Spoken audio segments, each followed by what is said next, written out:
Hello and welcome to the Creators Podcast. My name's Richard, and today we're doing something a bit different. I'm actually tattooing a gentleman called Richard, so we won't be forgetting any names today.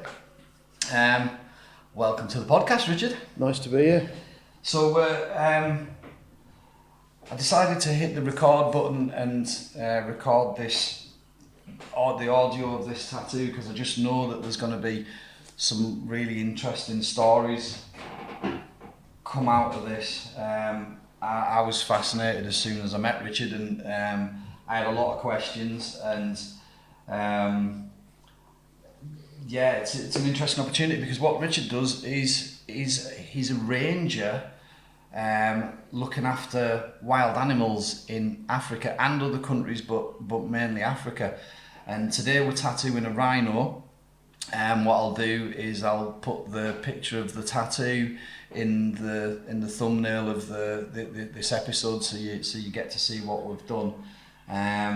Obviously, this is a visual thing that we're doing, but it's more about the finding out about what it's like to be a ranger in Africa. Well, Richard's going to explain, but it's very, very rare. It's very, very rare. We tattoo lions all the fucking time, and tigers, and all this wildlife, and people come up with these bullshit stories why they want to get a lion, and because I'm a lion, and my dad's a lion, and all the men in my family are lions, and like they're fucking lying, like there's now lying about them, but this is one of the, I'm not going to say it's the first time it's happened, but it's certainly right up there with the first time it's happened, where someone has really got an honest, genuine story behind a wildlife tattoo. A tiny proportion of people who get lions and tigers and gorillas have even been on safari. They've only seen them on the telly. So Richard's got first-hand, on-the-ground experience of actually living with these creatures.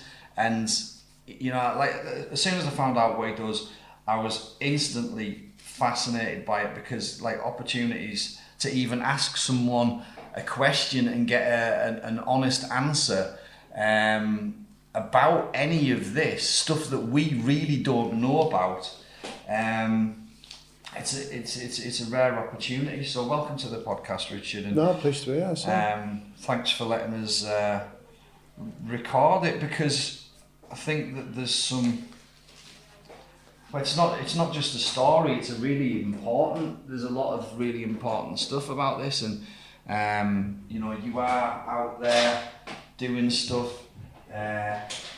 making an effect, trying to help change for the better, and respect for what you're doing for a start, because thanks. So do you want to tell us a bit about your background, before all this started? What was, you grew up in Africa, did you? Yeah, I grew up predominantly in Botswana, which is an absolutely amazing country. Interestingly, Botswana's one of the highest, it's got the highest growth of any country in Africa, but also in the world. Obviously, they've got diamond reserves, but one of their main sources of income is their wildlife. And very early on in the history of the country, the president, Sir Seretse Khama, some of you might have seen the film A United Kingdom, about a young white girl that meets an African prince and goes over to Africa, and they create a new nation in the face of apartheid and the British colonial bollocks, is what I would call it. And basically they made a real concerted effort to invest in protection of their natural resources, and one of the biggest natural resources that they had within the Kalahari Desert, but also in the Okavango Delta and on the northern borders with what is now Zimbabwe and Zambia, They made a massive investment in it, in protecting it, and that was when I was growing up there. That's when I first sort of got a real indication as to what it meant to protect those creatures. Some of the work that was going on was right up my street. I was destined to be a soldier. It was in my blood.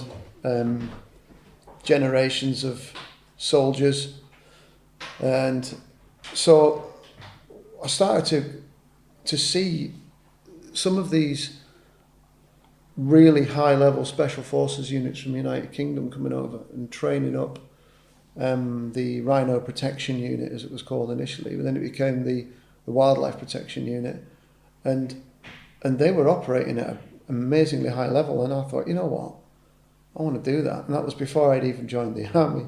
So, I got out there, I went out with my old man a few times, and we were doing, helping some of these UK guys understand Africa, understand the ground. It's very different to the Brecon Beacons. So, one of my natural skill sets is tracking. I can pretty much track someone on a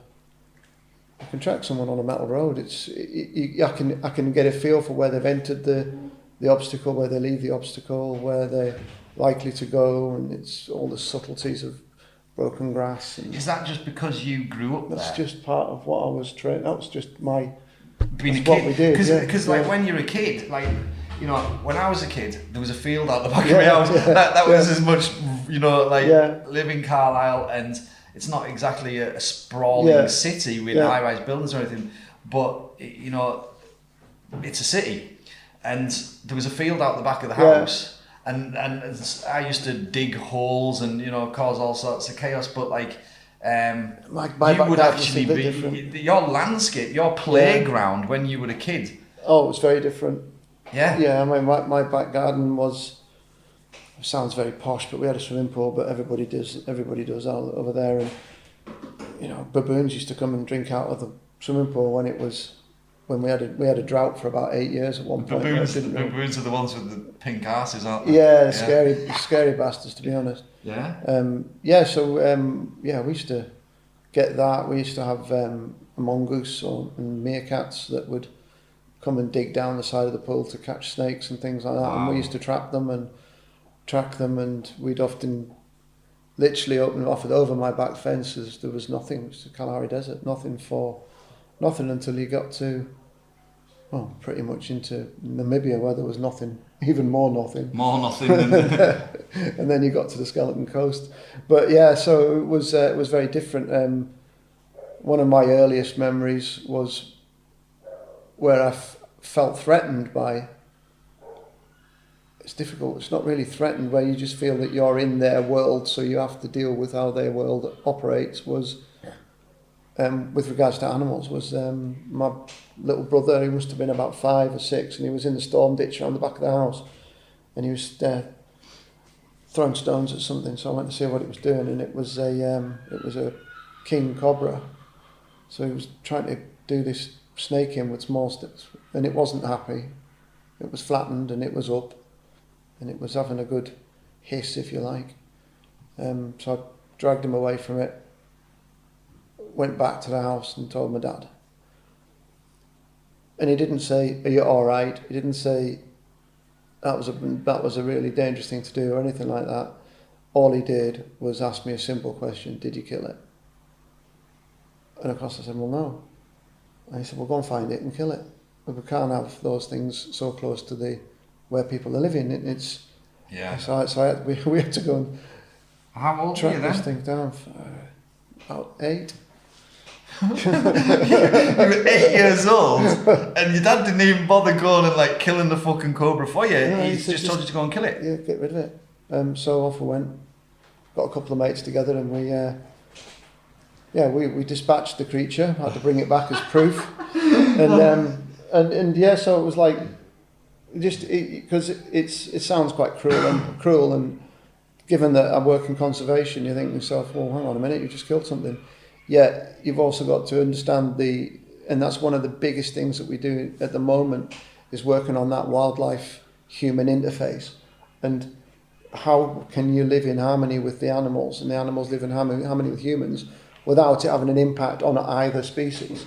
And that's really important. But if there's a snake knocking about that could, last thing we'd want to do is just ignore it, leave it, and then one of the local kids or one of our friends end up getting killed. Because these things, the king cobra will, if it gets you, it'll kill you in a matter of seconds.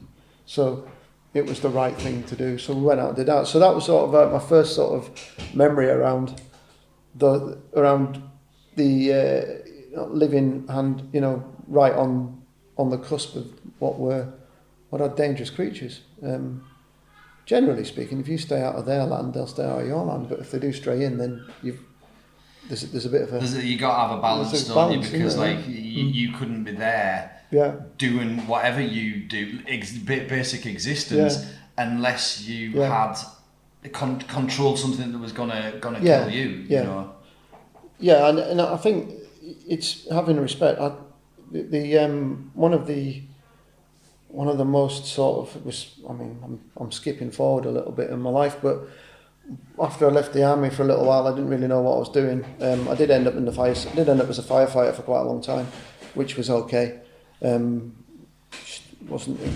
really float my boat very long, but one of the things that I did, I spent a couple of weeks with bushmen in the sand, just listening to them and sort of understanding how they live in harmony with the earth. And Aboriginal people, we've got so much to learn from Aboriginal people, whether it be in Australia with the actual called Aborigines, or whether it be in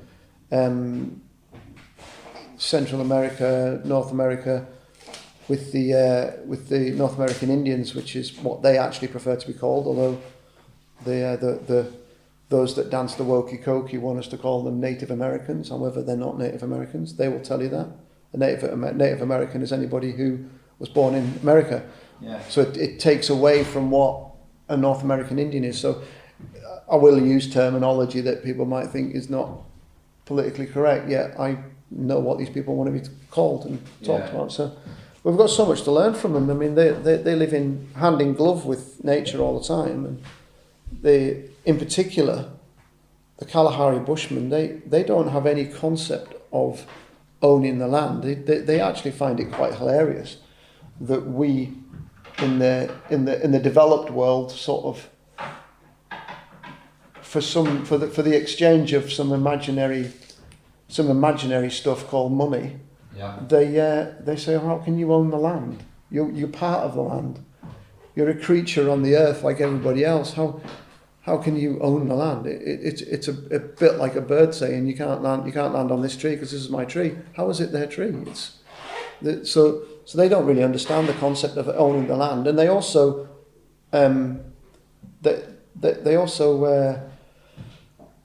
they're the epitome of sustainability and living in harmony with the earth, because they only take what they need. And I think humanity is destroying the place, isn't it? They're destroying the earth by taking more than they need. Yeah. For what? For money. And that's whether it's logging or whether it's rhino horn, ivory, anything like that. One of the things that pisses me off as somebody who I engineer things, I make tattoo machines, is a term called integrated obsolescence. And it links directly back to that. Things are designed to break, and like that. So we've got to use more stuff, and when you haven't got much to work with already, you actually look after it a lot better, don't you? I'm not saying that scarcity is necessarily a good thing, but having respect for where it came from, and using it in a way that makes the most out of it, instead of this fucking throwaway society that we live in. Kids these days don't even know where their food comes from. I think it comes from the supermarket. Have no idea of what it is that they're eating or where it's come from. We've we've got used to eating. We can eat strawberries all year round. Yet, if you go back 100 years, we lived off what was seasonally available, and seasonally available local to us. So our diet. So, for example, the diet in Carlisle would have been very different to somebody in winter. Would have been very different to the diet of somebody living down in Cornwall. Yeah. Because it's about, and we just sort of manipulated the world to our needs, whereas we're supposed to live with the world in harmony, and we don't do it. Yeah. Some of the things that I liked about the Kalahari Bushmen in particular, the San and the Khoi, and is that they actually thank the earth every day for what it's provided them. Mm-hmm. If they kill an animal, which is not that often, believe it or not, they are hunter-gatherers, but they're predominantly plant-based in their diet. If they kill an animal, whether it be a Gemsbok or a Impala, Gemsbok. What's a Gemsbok? Gemsbok, it's spelled Gemba. Right. Gemsbok. It's like an oryx. It's like a really large desert antelope with very, very long spiraled horns. Right. A big bit of kit. Pretty fast, and if you don't get it right when you're hunting them on foot with a tiny little bow and arrow, they'll have your eye out, I think is the term that we often use. Yeah. So the bushmen, if the bushmen drop one of those, they use absolutely everything, whether it's for food or for clothing or for tools, everything gets used. There is nothing wasted. The bones and not everything, absolutely everything is used for whatever. Even if they're just crushing the bones down to use for like a dusting powder or something like that, they'll use everything. Yeah. So nothing's wasted, and that's great. It's interesting, and they'll share everything with you. Recently in Cameroon doing a patrol, and we moved through a very, very small occupied area. It was the Baka people, which are in effect forest pygmies. Because Cameroon, for those that aren't aware, is equatorial rainforest, and the predominant creature that we're protecting in there is, there are a few gorillas left, there are a few chimps, but there's only 200 recorded forest elephants, which are slightly smaller than the African elephant that you would see on like safari programs and things like that. They're a lot smaller, a lot more rounded, and they are extremely private creatures. They stay away from people for good reason, because they're just getting poached into extinction at the moment from across the border. And so, yet the Baka have lived in harmony with the forest since the beginning of time. So I bet it pains them to see what's going on. It must be. It's everything. The resource being mass logging camps. If you can hear the buzzing in the background, we just started the tattoo machine up. I've been I put Richard's stencil on. We're doing a rhino, and there's a cover up in there as well. So we've got like a tribal band that's going around his mid upper arm that we're covering. So it's had a bit of laser on it, hasn't it, to reduce it down, and so we're covering that with some foliage. We're doing the rhino on the outside of his arm, and we're going to be doing a ranger with a knelt down with holding a gun on the inner arm. So I'm going to start tattooing now while we're talking. So just if you can hear any buzzing or anything like that, that's what it is. Or Richard screaming, that's what's going on. So. Yeah. Carry on, mate. So you were just talking about a small elephant. Yeah, it's the forest elephant, and the Baka people have got. Hang on a minute. Let's just we just know elephant, right? There's an African elephant and an Indian elephant. That's all I know. Yeah. So there's different. There's more elephants. Yeah. The obviously Indian elephant is a lot smaller ears, different shaped head, slightly different skull structure. Yeah. The African elephant that is in sort of the ones you'd see on the telly, the big ears, the big tuskers, they're generally a plains elephant or a savanna elephant. Yeah. The forest elephant is a smaller version of the plains elephant. it's a lot more rounded and bulbous in its features. It's designed to be able.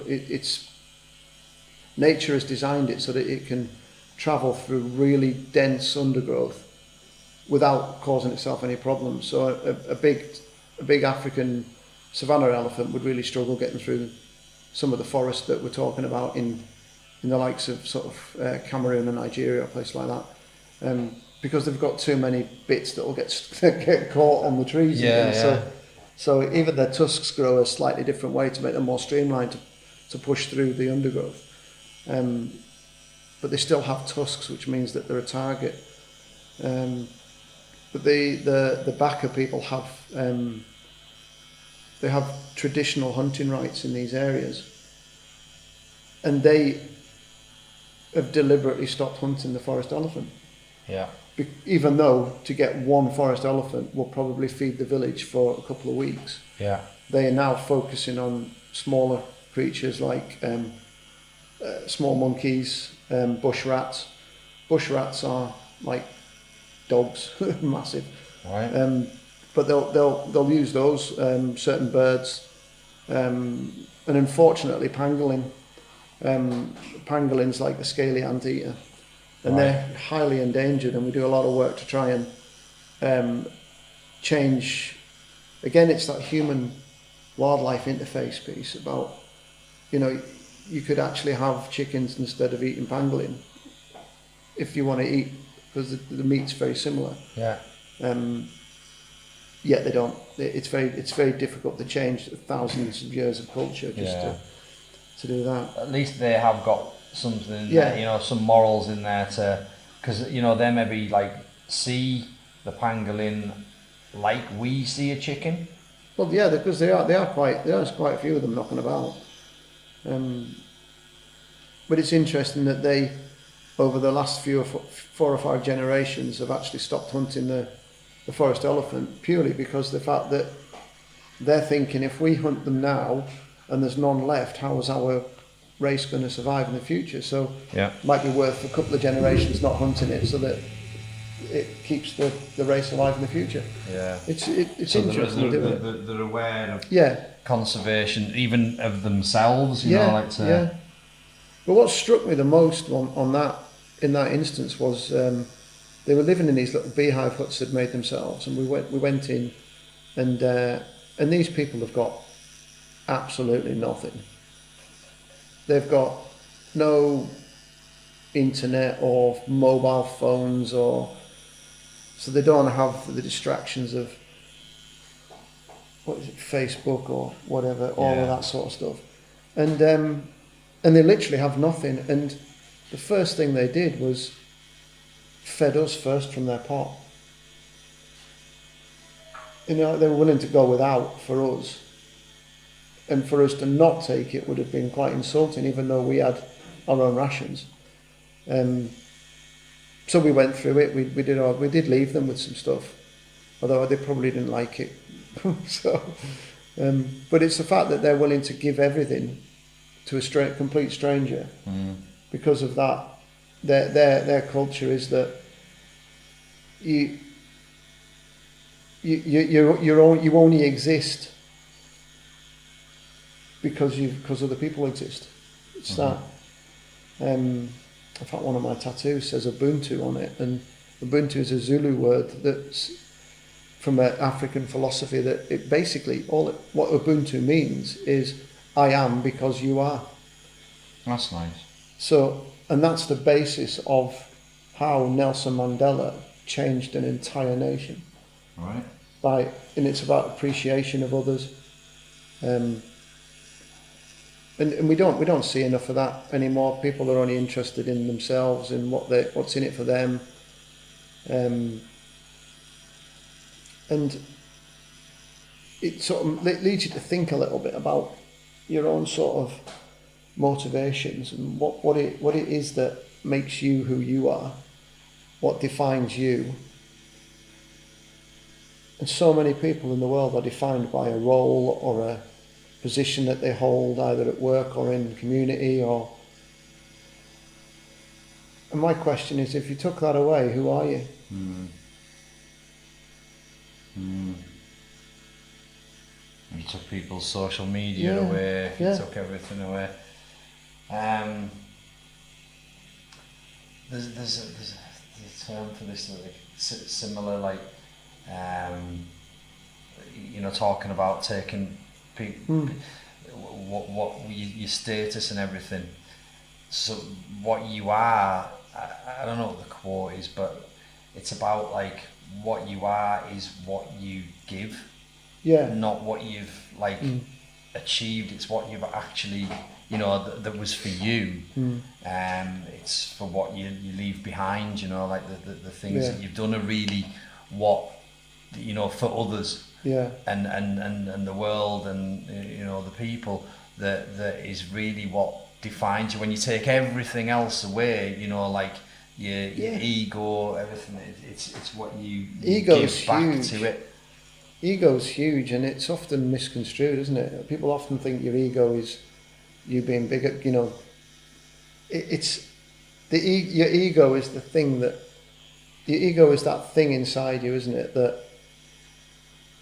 That makes you want whatever it is you're doing. If you take for example a CEO of a company,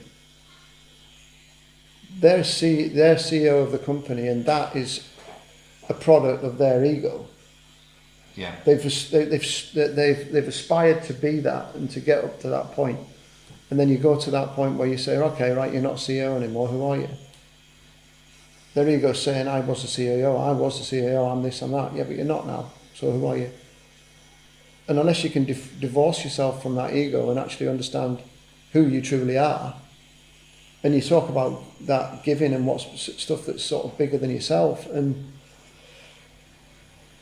it's very difficult to put into words what made that shift in me, for example, to actually want to leave a legacy that's worthwhile rather than a legacy that's just a decent bank account, some houses. Do you know what I mean? It's What was that quote again that you got tattooed? Ubuntu. Ubuntu. Ubuntu, yeah, that's it there. Look. Oh yeah, and that means I am because we are. I love that. I think that's great. Like, wow, that's one word. One word that it encapsulates it all. Summing up so much there, like in KwaZulu language, when you greet someone, you say "Sawubona," which means "I see you." Right. And the response to that, directly translated, is "I'm here to be seen." So it's that ingrained cultural understanding that without me seeing you and without you seeing me, we don't actually exist. Yeah. You bring each other into existence by acknowledging each other. Yeah. And a lot of people, and I come across it all the time with NGOs that are working in Africa, who are so focused on the point, the issue, they forget that they're not dealing with. And how many times have you dealing with the Western world? So you're wandering around at work or whatever, and someone says, "How's it going?" You say, "I'm all right, yeah," and you crack on. And nobody really cares. No. They're not really that asked about whether you are. Yeah, it's just a saying, isn't it? It's just a greeting with no kind of care in behind it. Or your boss comes over to you at work one day and says, "How's it going? You all right? Yeah, all right, yeah." And then you start talking, and they say, "Yeah, all right. I need you to do this now. By then, why haven't you done it yet?" Sort of thing. Yeah. And when I say at the Coobs, "How are you getting on, mate? You all right?" What I'm really asking is, what work have you done today?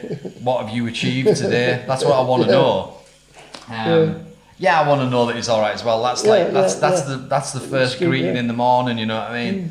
Morning, pal. How's it going? But like through the day, when I'm saying like, "How are you getting on, mate?" What I really mean is, what have you achieved since I last spoke to you?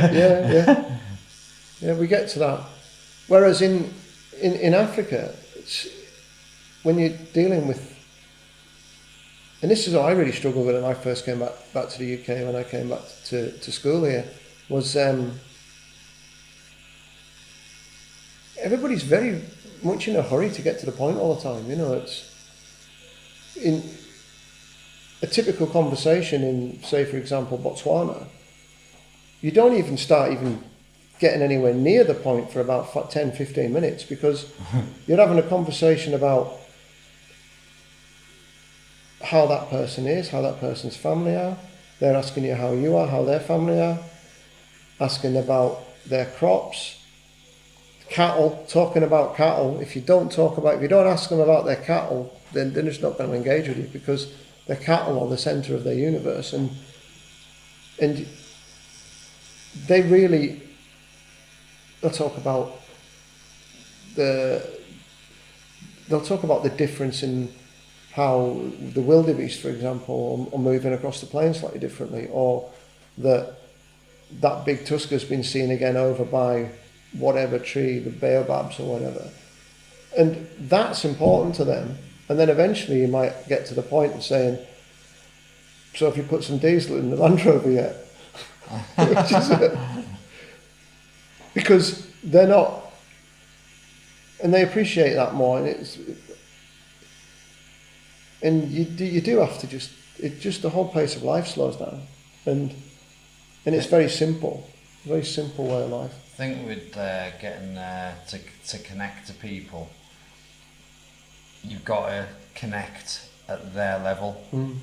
You know, like you've got to find a level where you can both communicate on, and the easiest ways to work out where they're at. Yeah.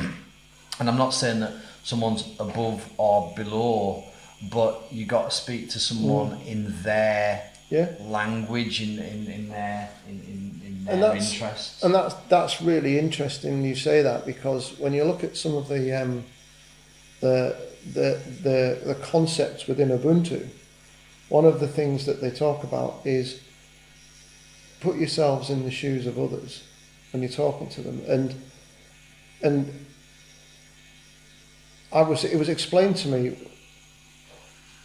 in a sense. Well, it was my old man again who said to me, he said, when you're having a conversation with someone, when do you ever think about how that other person experiences themselves in your presence?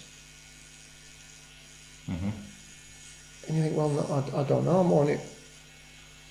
And that goes back to listening to respond rather than listening to understand. Yeah. And if you ask a question and all you're thinking about is how you're going to answer it, you've missed the point. Yeah, you're not even listening to the answer. You're preempting what you would say and not listening to what they would say. You're imposing your ego on that other person rather than accepting that everybody's got an ego. Their ego is going to look at it slightly differently. So we're looking at this microphone now, sitting in here. You're seeing it very differently to how I'm seeing it. Yet it's the same microphone. Yeah. And we forget that everybody's got their own map of the world. We're all a product of our upbringing, our experiences in life. You know, and so we're all going to see the world slightly differently. Our map of the world is very different. Yeah. It's not wrong.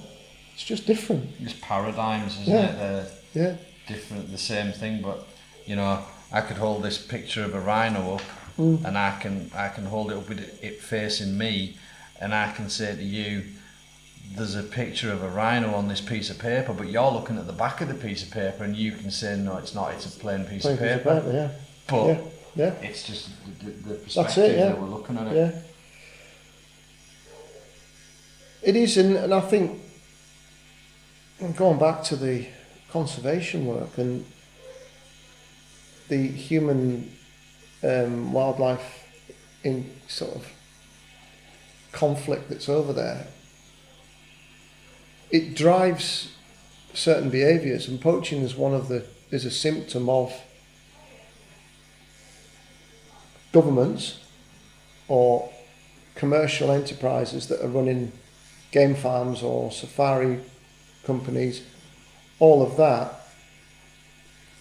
creating the wrong environment for people to live and work together, because historically the people in Africa and the wildlife have lived together.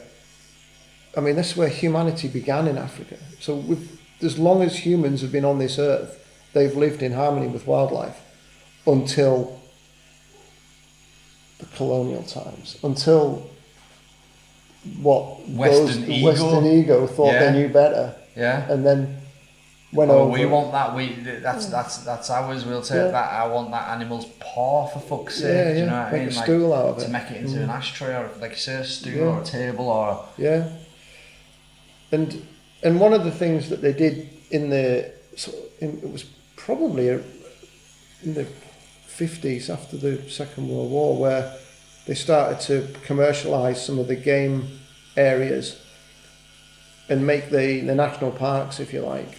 Now these national parks, they don't have fences. If you can imagine the Lake District National Park, there's no fence on it, it's just a sign says you're entering the national park. Yeah. These national parks are, in some cases, 7 or 8 times bigger than the Lake District, and Yeah. they're just wild bush. And what they did is they rounded up all of the people that lived in the national park and moved them out. And it created an issue, because those people had lived in harmony with the animals, the wildlife, for so long, and it was part of their way of being. So then, naturally, although they've been moved out of the parks, they naturally will then have to go into the parks to get what they need. Yeah. And we're not talking about big money rhino poaching or big money ivory poaching or people going out to try and catch a big lion or whatever. We're just talking about people going into the national park to hunt for food. Stuff that we look at in the zoo, like small monkeys and things like that. That's their diet. Yeah. And it created this new crime called the bushmeat crime, bushmeat trade, and it became a crime. So then they started to prosecute people for doing what they'd always done, and that was just subsistence poaching. That was them just going in to get what they wanted to bring it out. What they needed. Yeah, it's what they needed, because we weren't giving them any alternative. So we look at alternative livelihoods now. Really good example of an alternative livelihoods that's really picked up in Kenya and in Botswana is the issue around elephants and crops. Now, elephants don't have boundaries. They've been migrating from the top of Africa all the way down to the Cape for centuries. Since before humans were even a thing, the elephants have had those migration routes. And if someone has a farm on that migration route and they plant some crops on it, and the elephants happen to be in that part of their migration, then they're not going to say, oh, hang on a minute, that's someone's field, I'm going to go around. They're going to go through it. And you know what? They plant some pretty juicy stuff in those fields, like maize, corn, all the different bits and pieces. The elephant thinks, you know what, I quite like this. May as well. So might as well have have a snack. Have a snack one, yeah, you know. So the farmers are starting to kill the elephants to keep them out of the crops. Yeah. So this initiative that started in Botswana, that's now moved into Kenya, is that we've created an alternative livelihood for some of these people, and believe it or not, it's beehives. Putting beehives in, because elephants don't like bees. Right. So Why do elephants not like bees? They just don't like them. Like, They you wouldn't think that I a know. bee could really sting an elephant? I don't know, but I've no idea. I should really know, but I don't. I just know that elephants don't like bees. So they set up beehives around the edge of this land that diverts the elephants around the land and also produce honey, so that the community can start selling it and making money from the honey. well, that's a proactive solution, isn't it? You know, It's working. Yeah, it's good. It's definitely And working. no elephants were harmed in the process of this, and obviously, yeah. bees. Just on the bees, like you know, we hear about this problem with the bees, and if bees were to disappear, then we would disappear because we need the bees.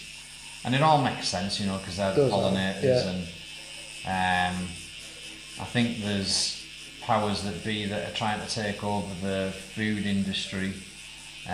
Think that we don't need bees and they can genetically modify shit to, you know, and feed us that crap that they probably wouldn't eat themselves, you know. But bees will be different in Africa. Like even like the bees themselves, it's not going to be like the is a honeybee in Africa the same as the Pretty much. Yeah. Pretty much. Yeah. What's different is the seasonal the seasonal availability of pollinating plants. Right. So you actually have a longer honey season. Right. And that's one of the things in the UK at the moment. They talk about bees, like you were saying, bees are, you know, endangered, and there's something like 28 different species of bees knocking about, and they're all pollinated. But there's more flying insects that pollinate us, and people are saying, "Oh, we need more bees. I'm going to start keeping bees." But that's not the answer to the problem. The answer to the problem isn't more bees. The answer to the problem is more wild spaces where bees can get to pollinated plants.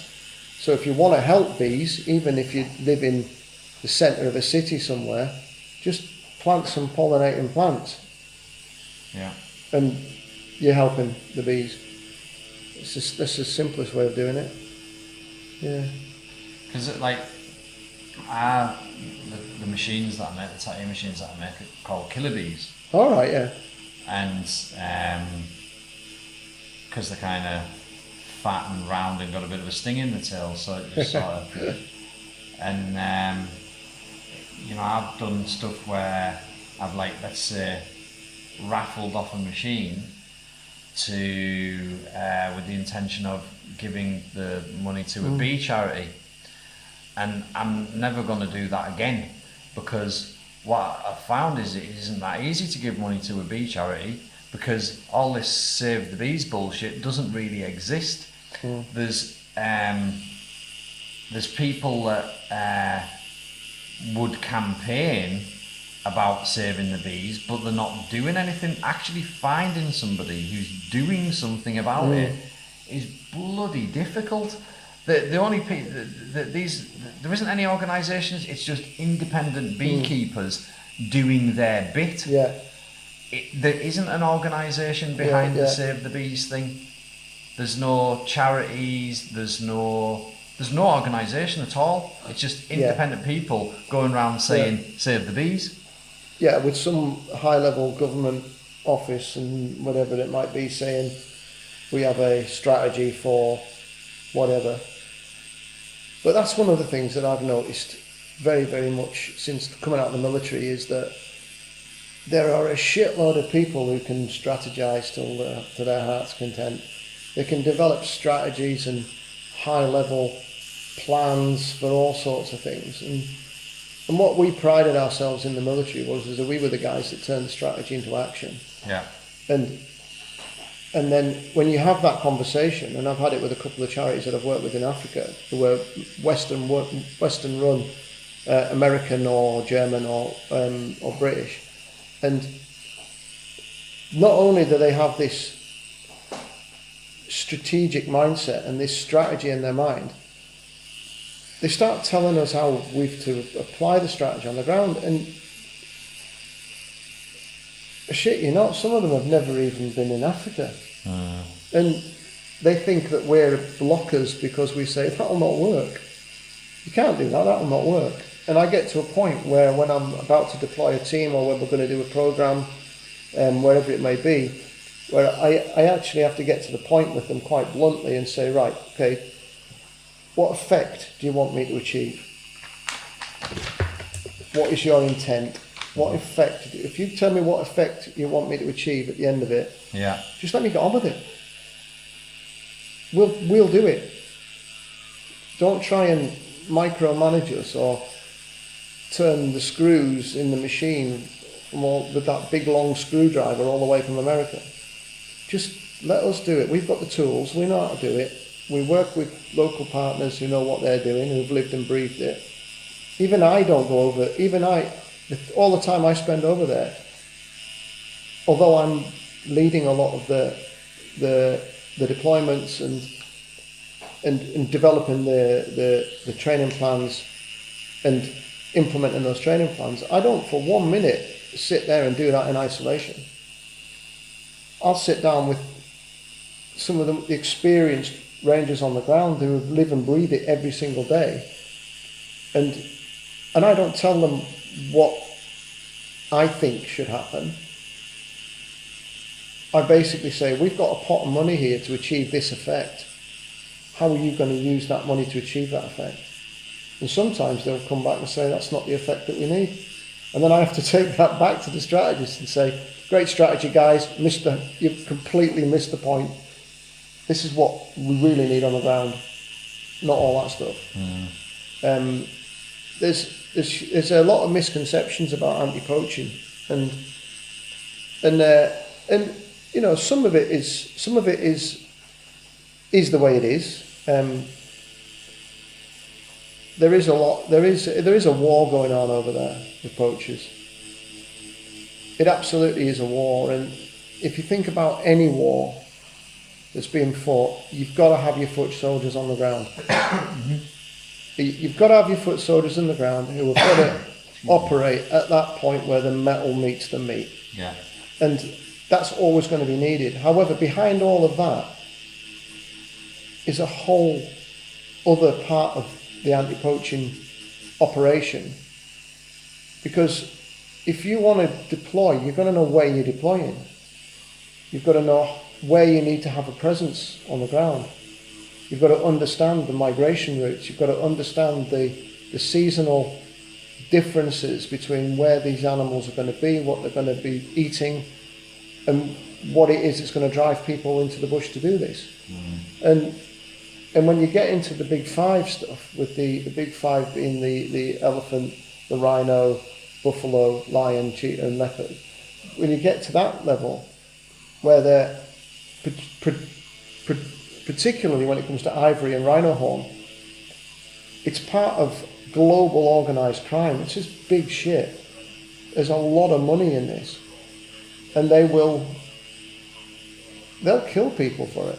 They'll kill you if you're involved in that job. Do you think that, like, them outlawing ivory and saying, right, it's illegal now from this point on, has made any effect on this, or has it just went, in a sense, maybe made it worse because now it's more taboo? It's, you know, has it had any effect in actually on the ground of people, you know, not doing it as much because it's harder?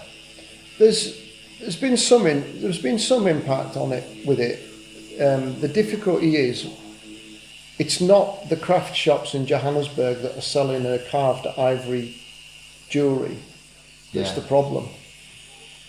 It's the big, it's the industry. It's a bigger industry. It's the rich Chinese or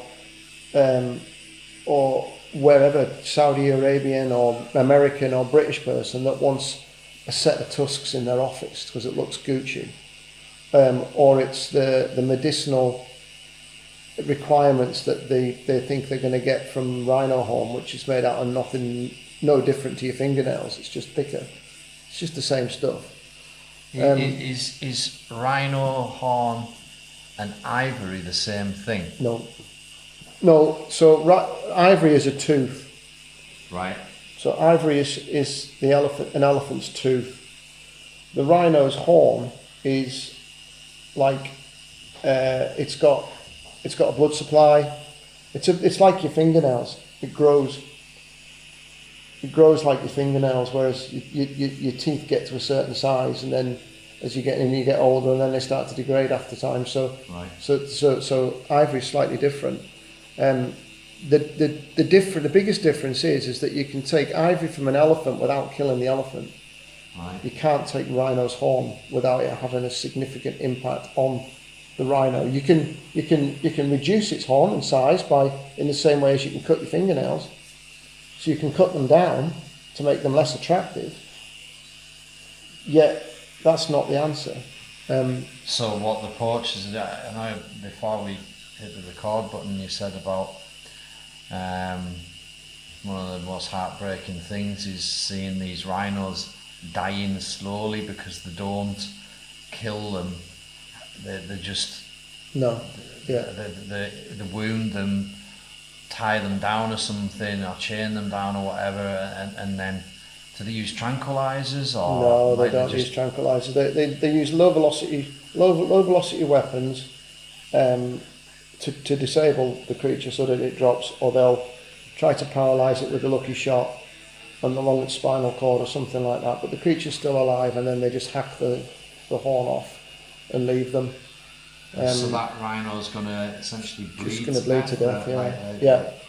It's an open wound, and of course, then once the rhino's down and it's got an open wound and it's struggling, then you get the lion, the hyenas, jackals, other creatures will just come and start feeding on it before it's dead as well. So, but that's Africa. Africa's a vicious, violent place.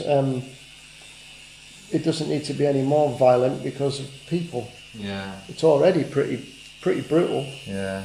You just need to watch a cheetah take an impala, and you see how brutal it is, and it's just done hugely clinically fast. It's just they take them down.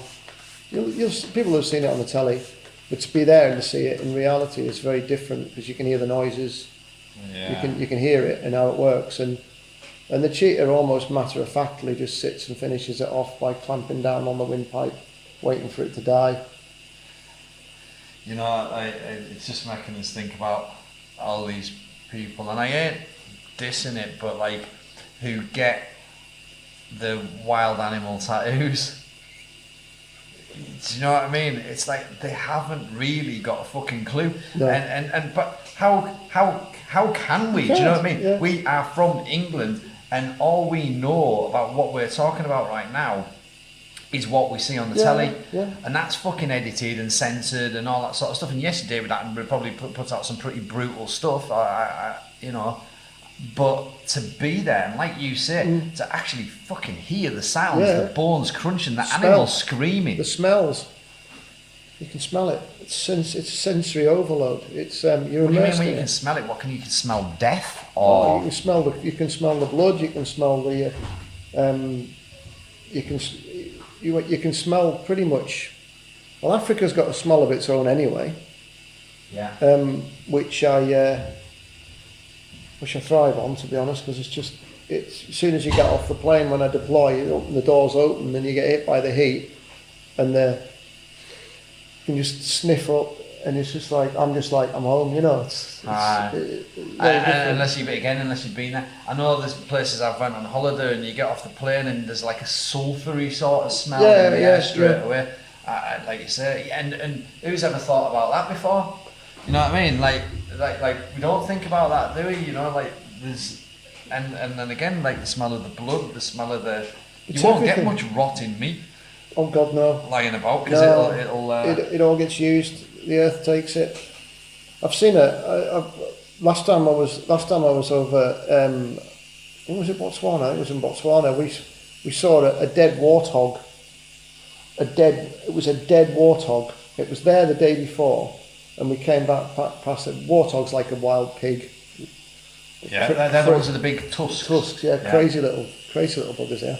But we saw one of them, and then we went into camp. We came out of camp the next morning, and it had moved. All right.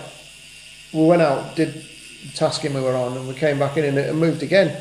So we thought we're going to put we've got camera traps. You put these remote cameras. Put a camera trap on it, and it was slowly being moved by ants. Wow. They were taking it to the anthill slowly, and then stopping for a rest and having a bit of a trough on it, and then moving it a bit longer. It's a dead warthog moving on its own. Wow. Yeah, nothing surprises me. But I think the key thing, when we talk about the smell and being aware of it, nobody really thinks about it. You don't need to go to Africa for that. You don't, just how many people ever take the time out just to switch everything off in their life and just get outside and actually notice what's around them. Yeah. Smell what's around them, hear what's going on around them. Using your senses. Yeah. Reconnect. Mental health issues in the UK are huge at the minute, and I think if someone was to go to their doctor and say, I'm depressed, I'm stressed, I'm having all these things, I'm getting panic attacks, and all that stuff, if the doctor said to you, I can give you a pill that costs nothing, costs the taxpayer nothing, and that you can have an endless supply of for the rest of your life, would you take it?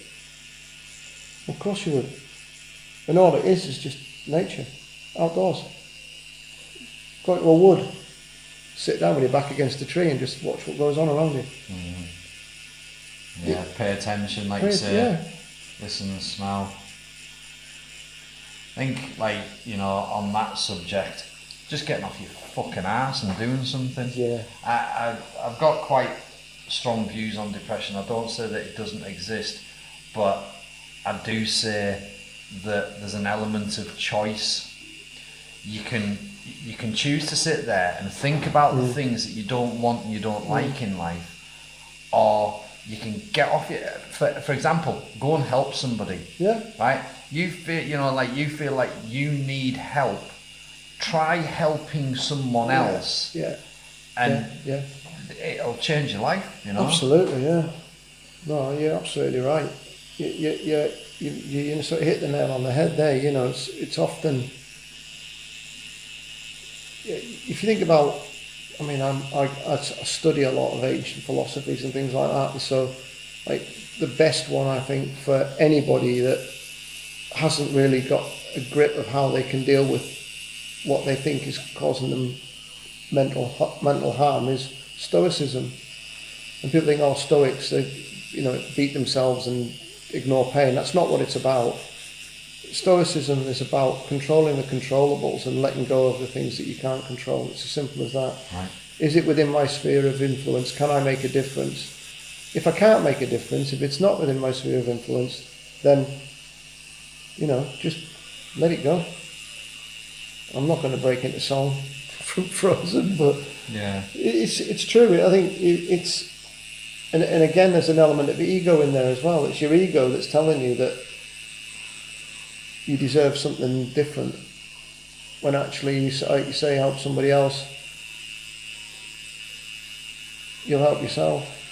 And other people would say that what you've got is exactly, what you deserve. Like it's and it can sound harsh as anything, but generally people look. I'm a big believer in that quote that's written on the wall over there. All we are is a result of what we have thought. Absolutely, yeah. Everything we are now is a result of the thoughts that we had in the past and the actions that we took based on them. Now, my dad died, and that made me feel depressed. I've never felt so depressed when my dad died.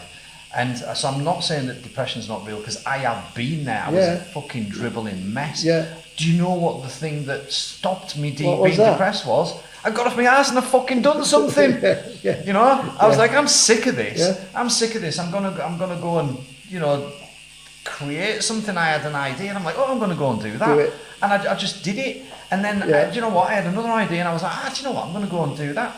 And a matter of fucking weeks had gone by, and I looked back and I thought, because I was suffering really badly from anxiety as well. I was having pains, I felt like I was having a fucking heart attack. Yeah. And I knew that was my head creating a physical feeling. Yeah.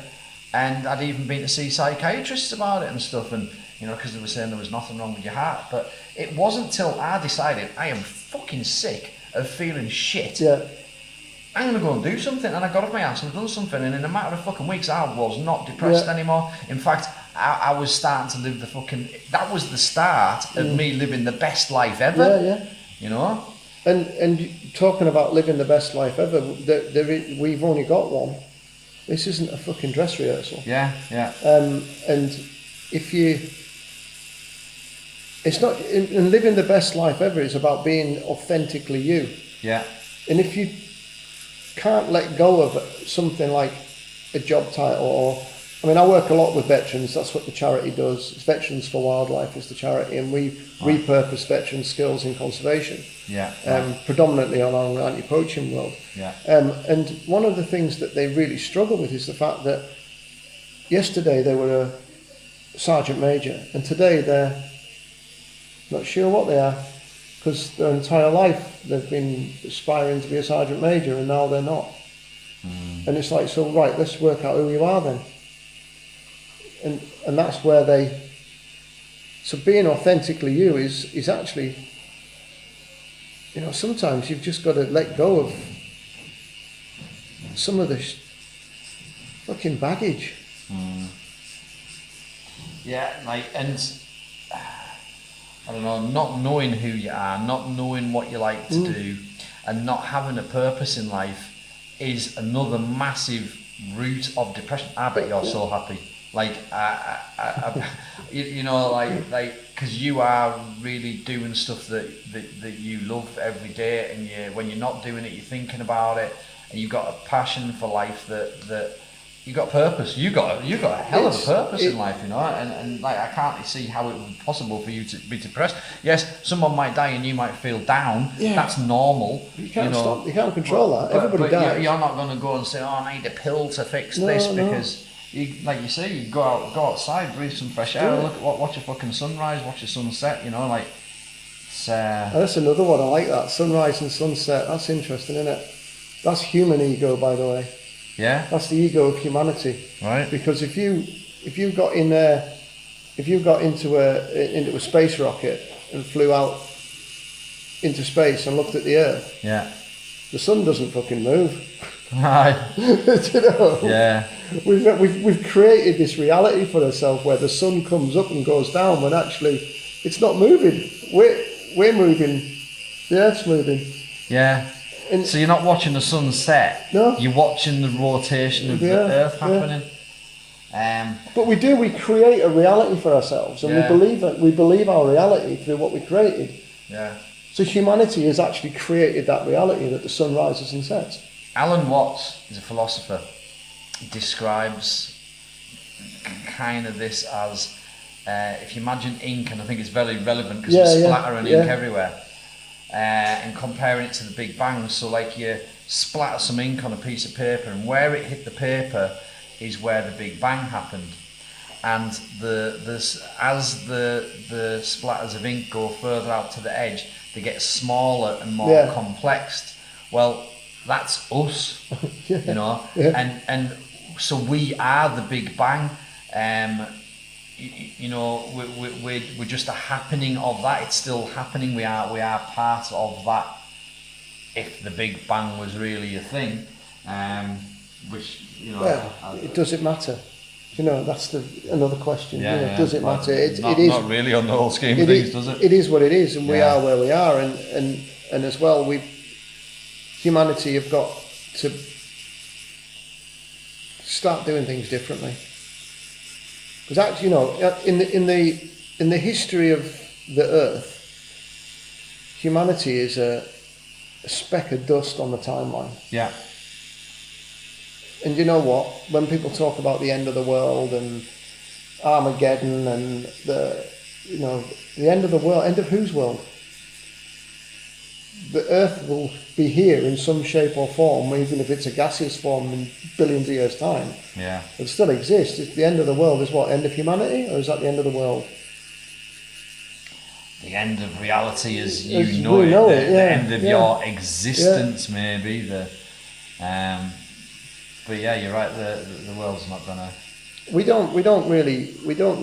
You know, there's like I said earlier on. There's so much we can learn from some of our sort of our closest Aboriginal relatives on the earth. That, you know, for example, in again back to the Bushmen or to the Zulu or the Xhosa tribes, wherever you are, they feel a real connection to their ancestors.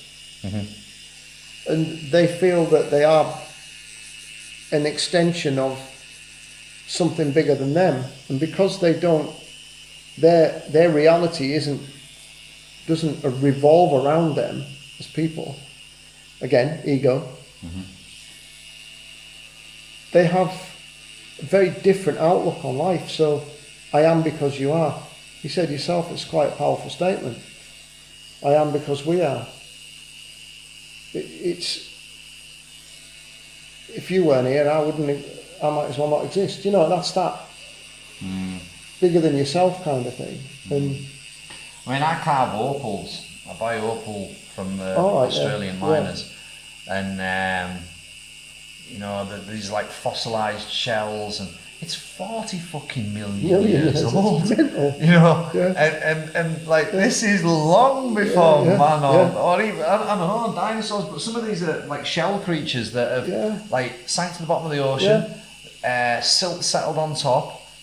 20 meters of silt and sediment and whatnot, and then this inland ocean got blocked off by some sort of like tectonic event, and then it dried up, and then all the minerals in the water eventually concentrated into mineral soup and formed opal underneath the ground. Like, the Earth's been doing its shit long before we existed, and it'll be doing its shit long after. It will. Unless some sort of massive asteroid comes that blows the planet to pieces, you know, it's It's just it's only really trying to focus on the shit that we can control. And What did you call that? Ism? What was that religion? Stoicism. Stoicism. What's that? I've not. Stoicism was I've heard of Stoicism, but I do not know what it is. ancient Greek philosophy. Right. The Roman Emperor Marcus Aurelius was a real follower of Stoicism, and he actually used to write his daily, because he was a great general, he was a great warrior, great general, but he was known to be very fair, regardless of what you might. You know, he's the emperor in the beginning of the film Gladiator, the one that died, but it's a bit of a bad misrepresentation of who he was. But he was, and he used to write it down. He used to write it down every day. What certain things that some of the things that he would come up with, and some of his sayings that really hold true now, today. You know, and they've been regurgitated in lots of leadership, self-help books and things like that. Right. And Stephen Covey wrote 7 Habits of Successful Managers. Yeah. Seven Habits of Highly Successful That's it, People. yeah, that's the one. Yeah, 7 Habits of Highly. Most of that is based in Stoicism. It's ancient. It's not new shit. Yeah. He hasn't dreamed it up. Just a little outtake of that book. So he said that he told the story about a man getting on I think it was the New York subway or something, might have been London, it could be any subway, and it's a Sunday morning and it's all quiet, you know, after the chaos of the night before, you know, like there's been all the partiers and the people out on the piss and that, and this guy gets on a train, and on the is it called a train? Yeah, whatever. Tube, yeah. And he gets on it, and it's all quiet, and people are sort of just sitting reading the newspapers and what you not. And then this guy gets on, and he's got like 3 kids, and he gets on the train and he sits down, and he just slumps in his chair, and his kids are really messing on in the carriage. They're jumping about, like carrying on, playing, hitting people's newspapers, running about, and really disturbing the peace that, you know, was, you know, in the carriage a few minutes before, sort of thing. And this guy's not doing anything about it. And the guy's looking and thinking, you know, what you're not going to do anything. And eventually he goes up to the guy and he says, look, would you mind like trying to control your kids a bit? They're really upsetting people. They're causing chaos. And the guy looks up and he says, yeah, I suppose I'd better do something. Don't really know what to do. We've just came from the hospital. The mum's just died. So instantly, that situation changed. Like it went from frustration and a little bit of anger maybe to compassion.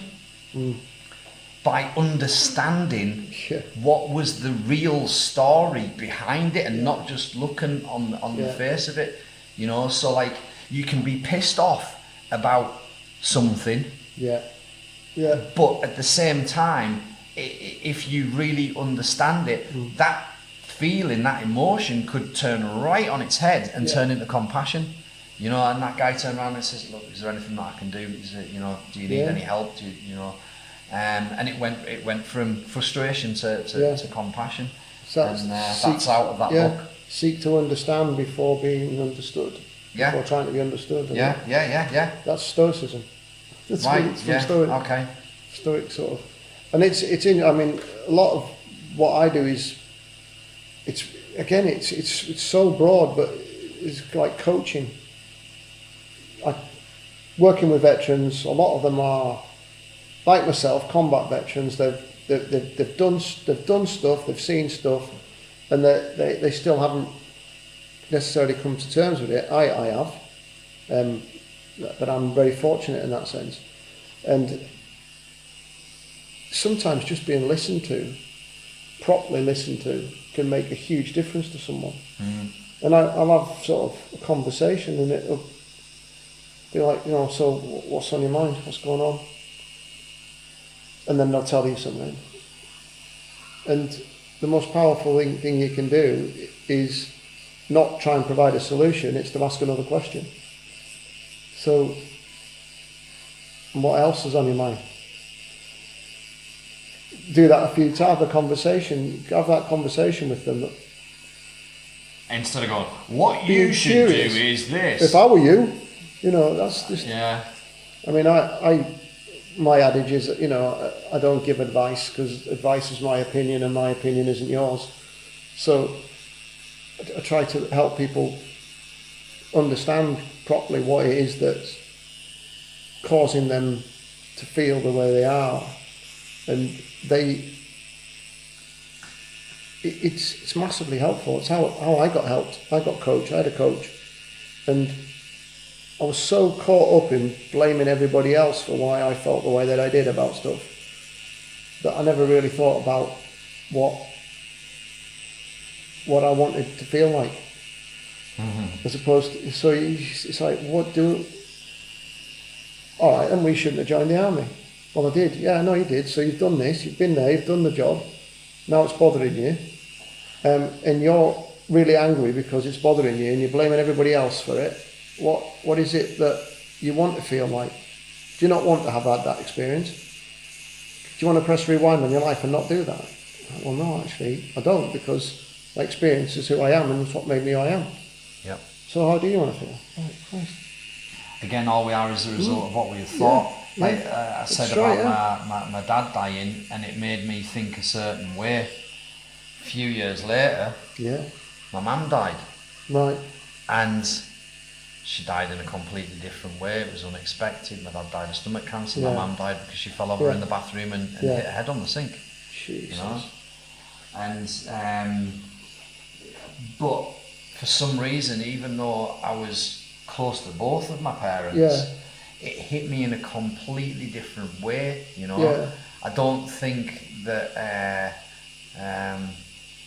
for some reason I had a different level of acceptance of my mum dying. You come to terms with the fact that your parents are going to die when the first one goes. And so a similar situation, but a totally different feeling. I chose not to let it tear me up. I chose not to, and I think my daughter had said, why hasn't Dad got upset about his mum dying? She was more upset about it than I was, and it wasn't that I wasn't upset, you know, and of course I was, but I just dealt with it differently, Yeah. and that was like, I think partly from the experience, well, Yeah. largely from the experience of my dad dying and learning to cope with grief And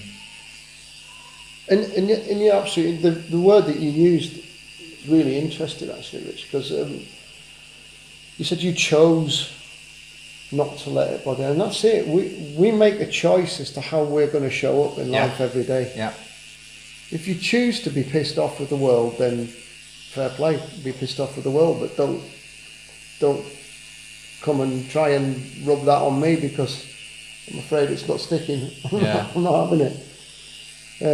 The world is not all bad. The world is not all good. People are not generally not all bad, and people are generally not all good. People are a product of their choices. Yeah.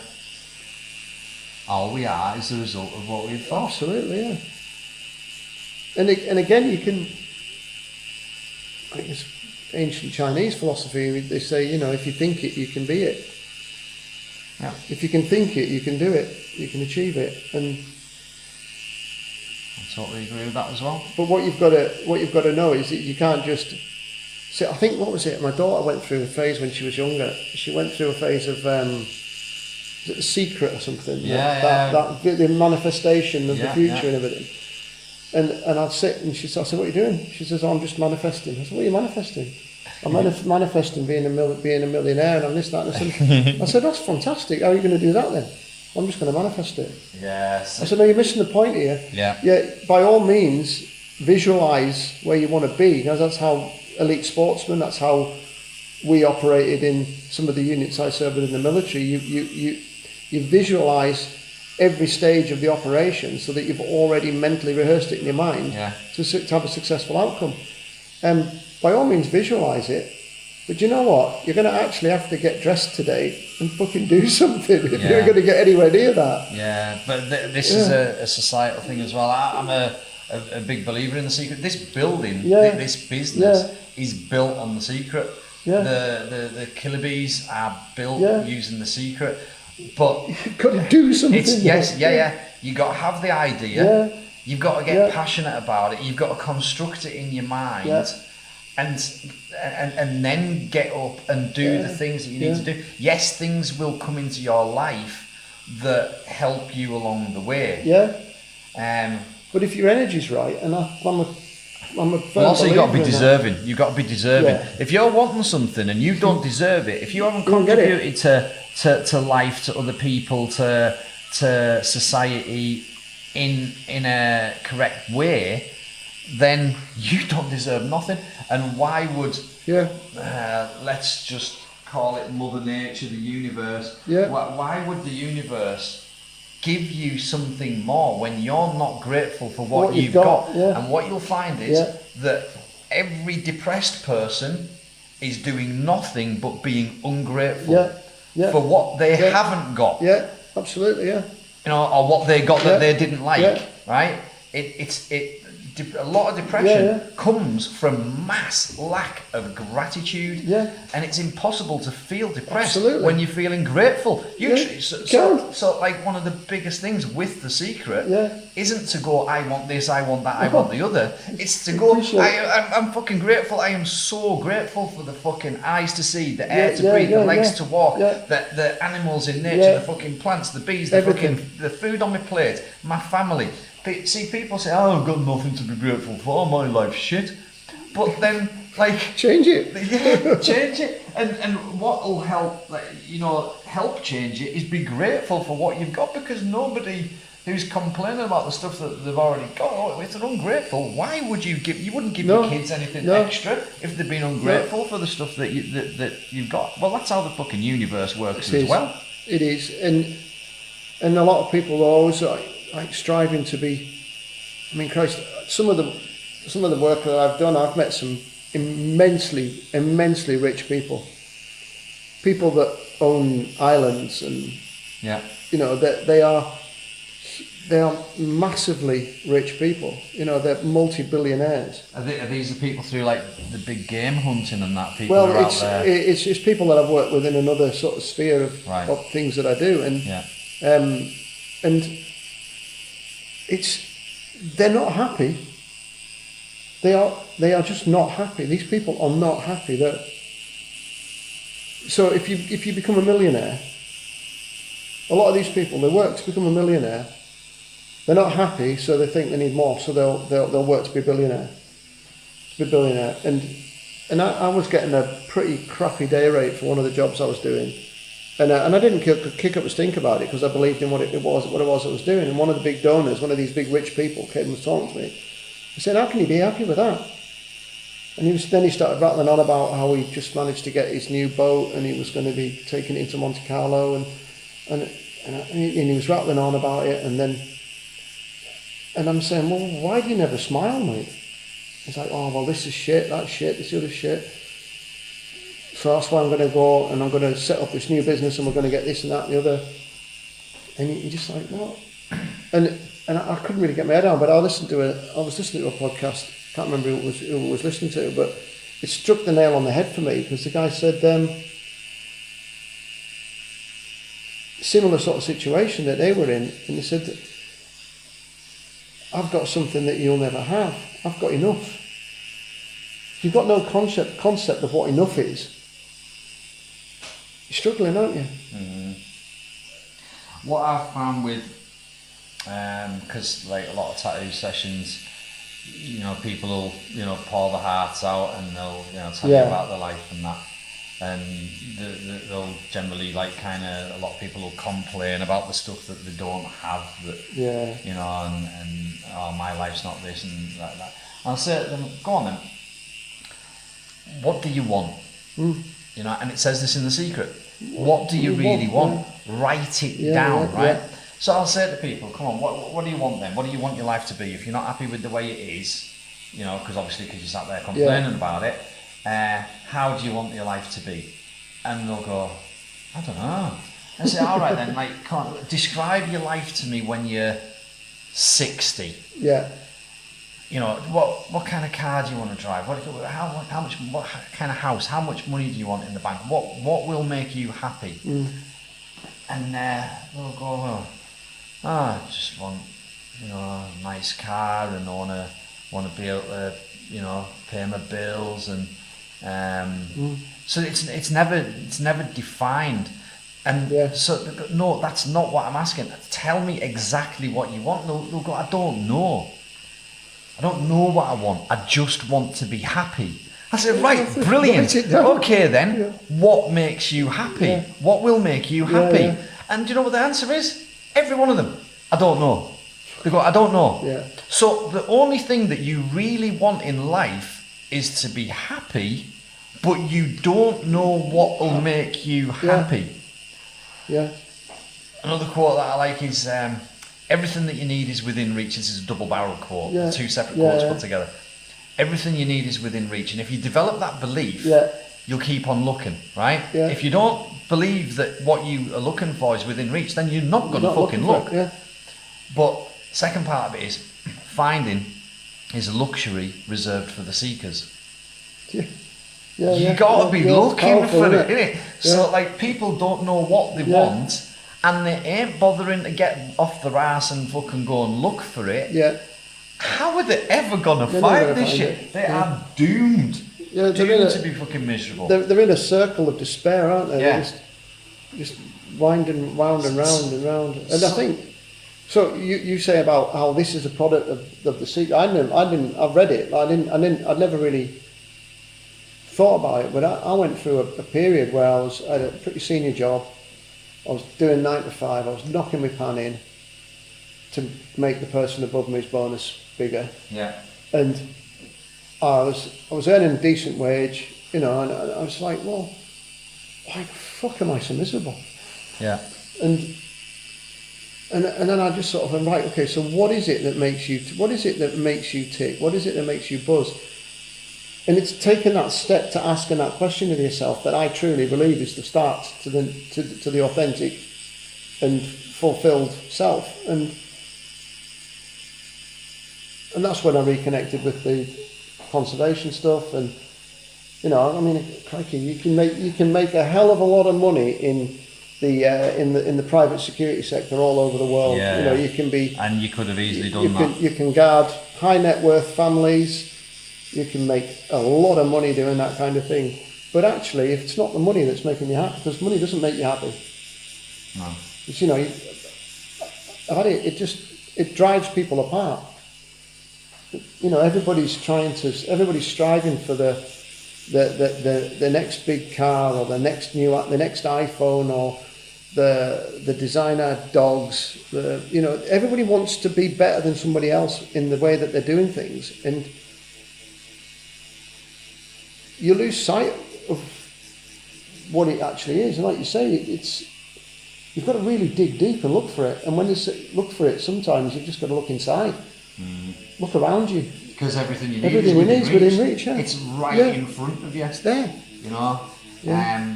the thing that you're looking for, often you've already got. You know. Yeah, yeah. You're just not using it right. Yeah.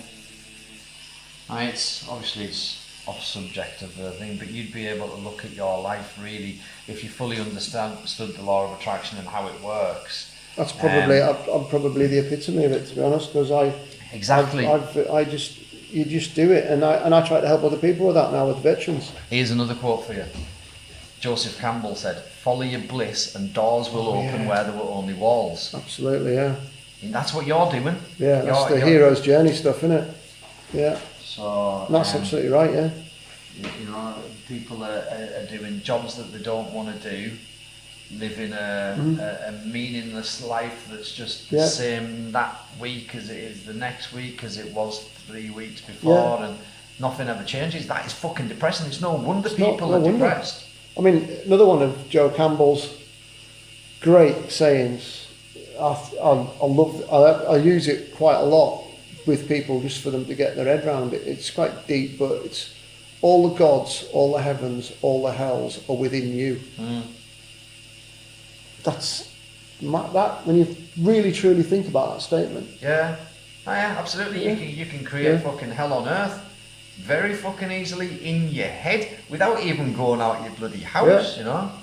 But the one way that I explain the law of attraction to people who don't understand it and maybe new to it, I use this analogy as an example. If let's just say you wanted a particular car, and I think it's a 1971 Camaro, Chevrolet Camaro, which is the car that is Bumblebee out of the Transformers film, right? Nice. Very specific car, specific, right? Yeah. So where you're sat in England and you decide you're having a bit of a midlife crisis. You think, fuck it, I've always wanted one of them, I've always liked them. I want me a fucking bright yellow 1971 Camaro, right? And so the first thing you do is you jump on eBay and you have a look and there's nothing there. But you're not giving up, so you buy yourself an Auto Trader and there's fuck all there either. There's similar, but there isn't that 1971 yellow Camaro. But you don't give up on it. You've now you've put pictures of it up on the wall, and you've got a poster of it. You're buying magazines about American cars. You're looking in the American market, see what you can find. Still nothing popping up, right? But this desire for this car is really building into a love, into a passion, into an emotion. Because this shit's got to be emotionalised. You can't just mentally want something. Got to connect your That's head not with your enough. heart. You know, you've got to connect your head with your heart. And also, just as a little side note, people don't do anything about what they want until they are completely intolerant of the situation that they've got. Yeah. You know, that you can want a fucking Camaro all you want, but until you're pig sick of the car that you've got, you might not go and get it. You know, you've got to have, it's a double-sided thing. You've got to want it bad enough, but you've also got to be sick, and same as depression. You've got to be sick to death of being depressed before you actually do anything about getting something else. It's all right. No depressed person wants to be depressed. No. But until they become totally intolerant of being depressed, that's when they do something about it. But anyway, this so you're now emotionalised this Camaro, right? You've even got a fucking tattoo of the bloody Absolutely, thing, right? yeah. And so, meantime, over in America, where these cars come from, there's a woman stood in the garage. Her husband's just died, and she's looking at like having to clear out all his stuff. And in this garage is a fucking bright yellow 1971 Camaro, right? Her son walks in. Man, what are you doing? Oh, I'm just thinking about what we're going to do with your dad's car. Well, you know, I don't want it. I've got a Porsche. You're not going to drive it. You stop driving anymore. Let's just sell it, you know, and you can spend the money and go on holiday or whatever. Well, how do I sell it? Just I'll put it on eBay for you. So, son goes along and fucking lists this car on eBay. Now, who has got saved searches on eBay a 1971 yellow fucking Camaro? You, right? And so as soon as that gets listed, you get a notification saying one of them's just been listed. You're bing, jump on it, place your fucking bid or send them an offer, and boom, now you've made the transaction, and within a matter of weeks that car is on a boat, gets shipped to the UK, and now it is on your drive. Okay? So from your point of view, person who doesn't understand the way the universe works, you think that you got yourself that Camaro through your continual looking and the efforts that you put in, and like, I eventually found one, right? What I'm saying is that car was yours. That very car was yours as soon as you made the decision you wanted it. Yeah. And it was coming to you as much as you were going to it. Yeah. No, there was a man dying to make it possible for you to have that thing, and that had to happen. Yeah. You didn't see that. You didn't see that part of that car's journey of it coming to you, but it was. As soon as you made that decision, that very car was yours, and that's how we attract stuff, you know. But it's got to be emotional. It's absolutely right. Things just drop in your lap. Once you make that decision, that like you say, you cannot tolerate where you are now. Once you make that decision, make the choice to do something different. Yeah. So long as you've got a really clear understanding of who you are and what your purpose is, the shit will fall in your lap. And it's not by, it is exactly right. It's stuff I see it all the time. I with myself. This work that I'm doing with Veterans for Wildlife, I've been focused on it for so long, passionate about it, making inroads, trying to get out of one sector into the other sector, and my passion and my motivation to get involved in what I'm doing now. All of a sudden, I kept meeting people. All of a sudden, I'd get an email off someone saying, "I hear you're interested in," and all of a sudden, it's like, we've got an opportunity, because the first trip I did was Cameroon. I've got an opportunity. We've got a volunteering opportunity. It was a voluntary opportunity to go to Cameroon to train some rangers. So I took it. I went and came back. They liked what I did. They understood what I did. And then literally within months of coming back from my first trip to Cameroon, the charity employed me as their head of operations. Yeah. It's just like, what? Fuck. Exactly. This is how it works, and you're following your bliss. You know, it's not about the money. No, you're just doing stuff that you want to do personally, and that you'd love to do. That help you grow and strengthen. It's the journey for me. Yeah. I don't know whether you've read or watched the film "The Journey's the Destination." It's about a young African guy, a young Kenyan American, British American guy who, guy called Dan Eldon, and he graduated from school and everything, lived in Kenya and everything like that. And then he decided he was just going to go and take photographs of shit and do a bit of travelling around, and they did loads of humanitarian work and all sorts of stuff. Long story short, he ended up with a massive sort of portfolio of creative pictures and quotes and notes, and eventually he ended up in Mogadishu when the Americans were going in just before the Black Hawk Down thing happened, And anyway, he got stoned to death when he was 21, 22 because he ended up in the wrong place at the wrong time. But one of the quotes that he brought out was this, is that the journey is the destination. And when you think about that, the journey is the destination.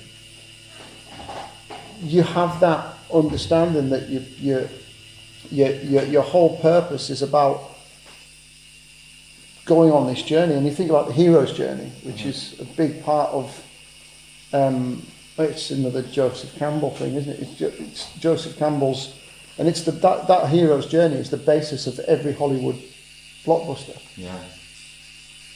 Think about Star Wars. Luke Skywalker's living with his family in the middle of nowhere, always imagining that there's something else out there, etc., etc. The world, he ends up going on this journey. He meets the dark side of himself. He goes into the forest, they call it, don't they, in the journey, and he fights his dragon, if you like, and he comes back the hero. And that doesn't stop happening in your life. You just and the destination keeps on changing, because when you get there, that it's just another waypoint. Step on the yeah. You know, people's goals in life.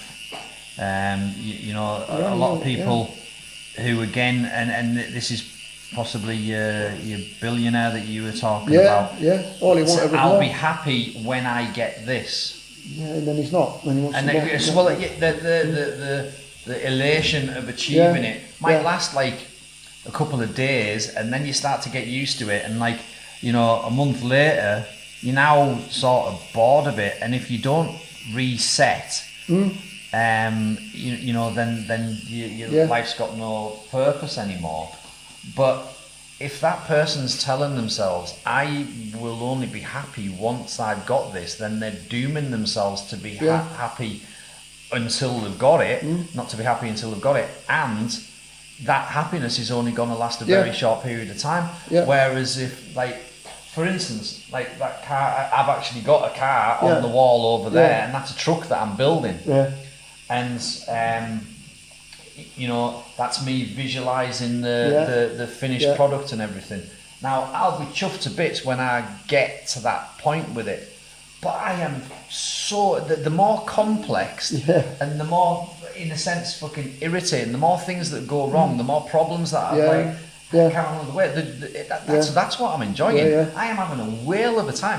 This has gave me hours and hours and hours of pleasurable thought, designing. The journey is the destination. You know, like the car already exists in my head, and creative people have a problem with this, because creative people that are good at visualizing are so good at visualizing something that you can complete a project in your head, and that completion in your head can be enough to satisfy the achievement thing. And then so you then, right, I'm going to do something else now, and so you find that creative people have got a lot of unfinished projects. It's not necessarily because like they couldn't be arsed with it. It's because they had a level of I've actually got there already. Let's do something else. Or you're on the journey. You're on that creative journey, and then where you think you're going to turn left, you decide to turn right, and it leads you to something else that you want. That you get to. It's really, well, that's the folly of bliss, isn't it? You know, and doors will open where there were only walls. Do what you love doing, and more opportunities to love what you do will come up because of you being in that place and in that like mental position. So, and so you are the personification of that quote, and essentially when you look at your life, I'm sure you can see how the law of attraction was working for you, because there's some amazing things came into your life. You went to it, but it came to you at the same velocity. It was always there for me. It is. It's I just wish I knew the shit that I knew now when I was 21. But I think you only come into, from the point of view of law of attraction, call it alignment. you come into alignment with knowledge Yeah. or the experiences when you're ready. Yeah, you yeah, know, like yeah. if you're not ready for it, like don't force it. You know. Yeah. You know, if you if it was money and you're not like understanding how to make money or Yeah. how to keep Yeah, money, yeah. then you get the money and then it's gone again. Yeah. You know. Yeah. Well, yeah. It's and again, it's true wealth. True wealth isn't nothing about money. No. It's about that purpose, fulfillment, understanding that you commit in yourself and you're willing to sacrifice yourself for something bigger than yourself.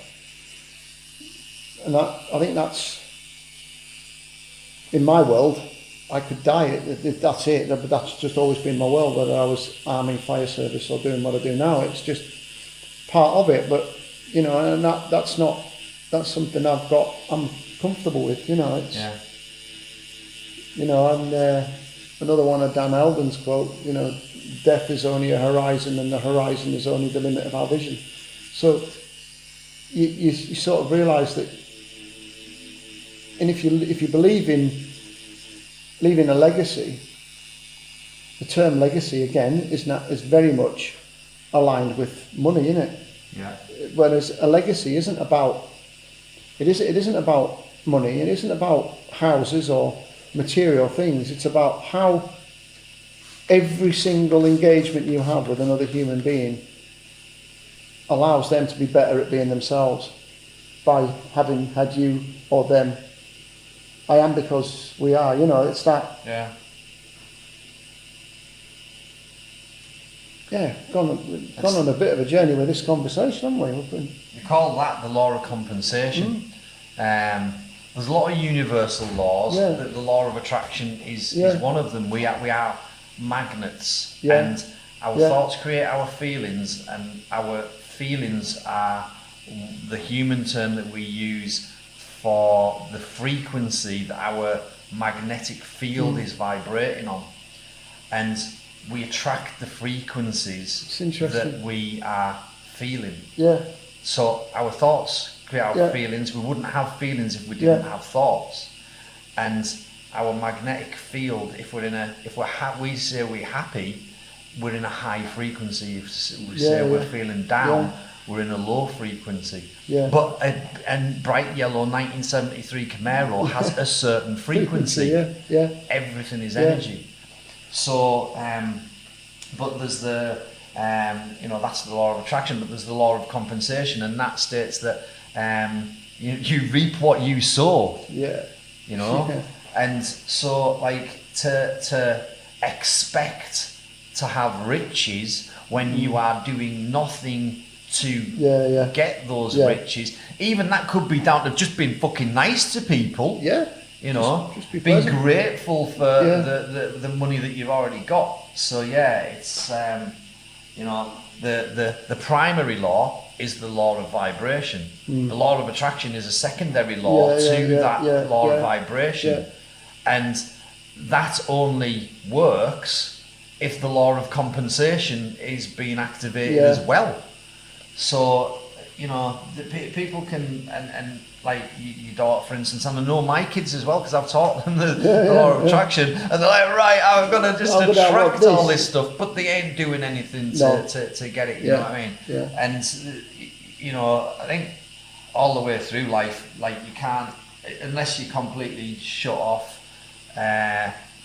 All of this stuff's like working all the time, and we're all learning, and we just can't expect to have everything straight away. We have got to be worthy of getting that thing. Yeah, you've got to be ready. Yeah. It's really. I think there's a lot in it, isn't there? There's a lot. I mean, what are the chances, like me being in this seat today? What are the chances of all the tattooists in the world that I could have gone to in the places that I've been and travelled and visited? What were the chances of me ending up? Because when we started the journey quite a while, end of last year, when I started getting laser treatment and everything, what were the chances of me ending up in this seat having this conversation with you Yeah. when we are obviously aligned Yeah. in a lot of things? How was that ever? Yeah, exactly. How does that happen? But I always say that, like, you ain't here Yeah. just for some random fucking Yeah, reason yeah, because you yeah, wanted to tie yeah. in. There's way more to it than that. Like, we attracted each other into our lives. Now, for instance, I'm looking for interesting people that I can interview on the podcast, you know? So those people are coming into my life. Some of them already exist, and new people come in. That's just on a very kind of basic level. Just for me to be able to have a conversation with you. I didn't know that you'd read Joseph Campbell. You know, I didn't know that. No, you know, no. I didn't know that we were going to get onto this subject. But there's a bit of a synchronicity thing There going is. on here that, like, neither of us like actually knew about that until we've sat down and had this conversation. We just didn't have any concept But of that. there's other reasons. That there's things that are gonna. If someone listening to this inspires someone to get off the fucking arse Do something. and do something, which is the fundamental purpose of this entire podcast. Yeah. It is called the Creators Podcast because I love to create things, Yeah. and I love to speak to people Yeah. who also love to create things. And what I'm saying is, you're just a normal dude. I'm just a normal dude. We're no better than anybody else. Everybody is on the fucking same level. The only difference is we got off our ass and we did something. Yeah. And if this inspires somebody to go and become a ranger, Just do anything. You just know? do something. Yeah. and would you be a person that someone could contact and say, how do I become a ranger? I'm completely up for anybody that wants a conversation or even just wants a chat about how they can, if they've got any aspirations at all in working in conservation, whether it be big game conservation in Africa or whether it's just what we were talking about with the bees and pollinators, or when I'm not in Africa, I like to plant trees for the Woodland Trust. You know, it's shit. In the UK, I do it, and I'm more than happy to. I tell you what, mate. I know there's going to be a lot of people sitting listening to this. You're putting them to shame. You know, you just said sorry, the people who fucking talk about this and that, and you know, like problems in the world and that, but they're not doing anything. And here's you sleeping on a dirt floor underneath the fucking stars, getting bit by fucking all sorts of shit, and having to stand guard in case a lion comes and fucking eats you, right? Right. And when you come back to the UK, where you could, you know, be going to the pub and just, you know, kicking back and doing what like Western people do in general, you're going planting fucking trees. That's important. What fucking right? It's important, but like, imagine if some people just went and planted some trees. Yeah, the connection with the earth is. I did some work with a school was wanting to plant some trees, and the Woodland Trust asked me if I was interested in helping out. So I went along, and we were helping the kids plant the trees, and there was children living in the Lake District who freaked out when they saw a worm. They absolutely freaked out. There's a worm. And I picked it up to show them it. Yeah. Oh my God, he's touching the worm. What are we doing to our children?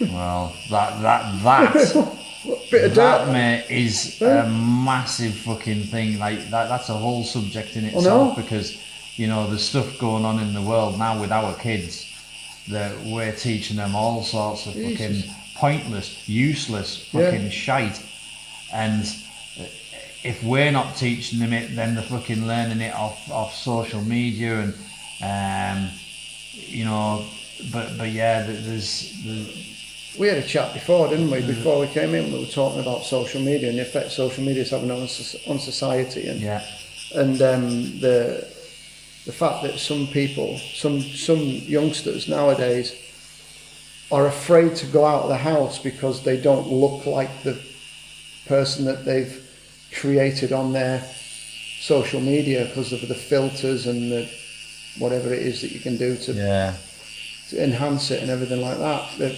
creating their own hell. All the gods, all the heavens, all the hells are within you. You know. Yeah. See, isn't it fucking amazing, right? Like how these quotes actually all tie together. Yeah. You know, they're not talking about different things. It's all about the same thing. Yeah. And it's mind. Yeah. It's how we're talking about how the mind works. Yeah. Because that changes your perception on Absolutely, everything. yeah. You know. Yeah.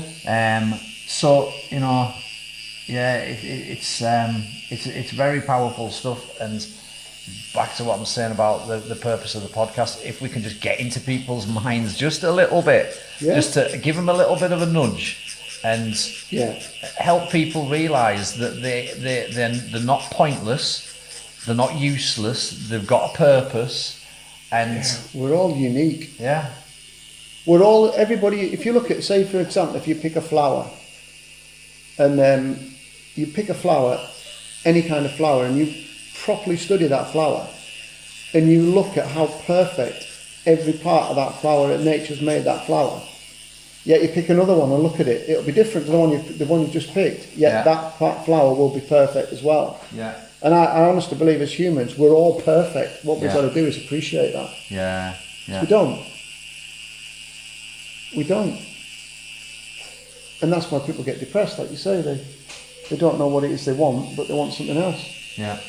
Well, actually, learn who you are.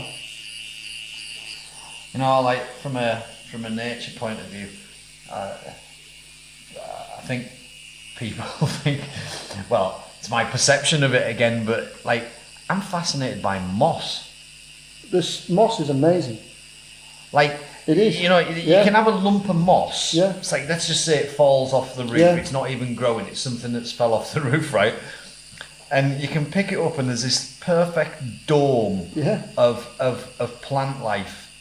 And it's almost microscopic, and I look at it like a fucking jungle, you know, because in there there's all these creatures that live that don't even know they were on the roof. It's a whole ecosystem. They don't even know that it's fell on the floor. They think there was maybe an earthquake or something, although they haven't got a terminology for that. But like, you know, the surroundings shook or whatever. Oh, crack on. Just crack on. And then they'll just kind of carry on and think. But like, there's this whole little world, microcosm, would that be the right word? That you can pick up in your hand, and it doesn't know you exist. Yeah. They don't know you exist, but there's multiple fucking life forms, including the cells of the fucking moss itself, that are existing. And it doesn't matter. It doesn't care about money. It doesn't care about like these things that we care about. But it's in our reality, so why not? Yeah. You know, like that's our perception on life and the world and the you know. But it's got, and everything on it has got a totally different thing of it. But you know, you can literally hold an entire universe. That is their universe. It's a microculture there in your hand, isn't it? Just doing its own thing. Yeah. And if you left it on the ground, it would continue to live because it would become part of the environment that it's landed in. Yeah. Because they do, don't they? Mosses can grow in all sorts of different ways, different places. So I find moss fascinating just because of its, like you say, microcosm nature. There's a lot of medicinal benefits to moss as well. They used to use sphagnum moss in the Victorian era to pack soldiers' wounds because it was naturally sterile and it absorbed a lot of blood. So it's to pack the wounds with sphagnum moss.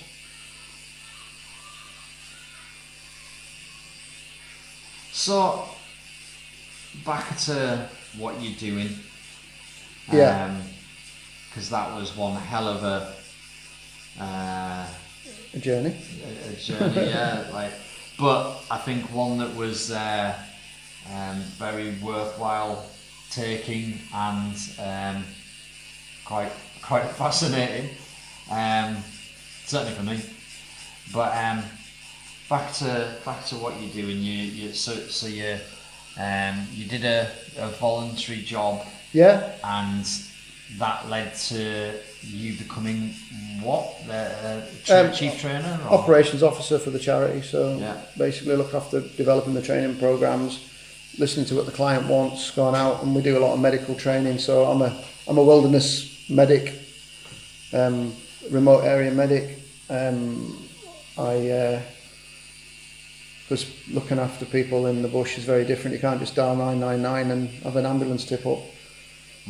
So you got to. So we do quite a lot of that kind of training. One of the guys we deployed one of the guys from our charity into Niger and Benin in West Africa recently, and he delivered 6 medical responder courses on the belt end and a trainer course as a volunteer,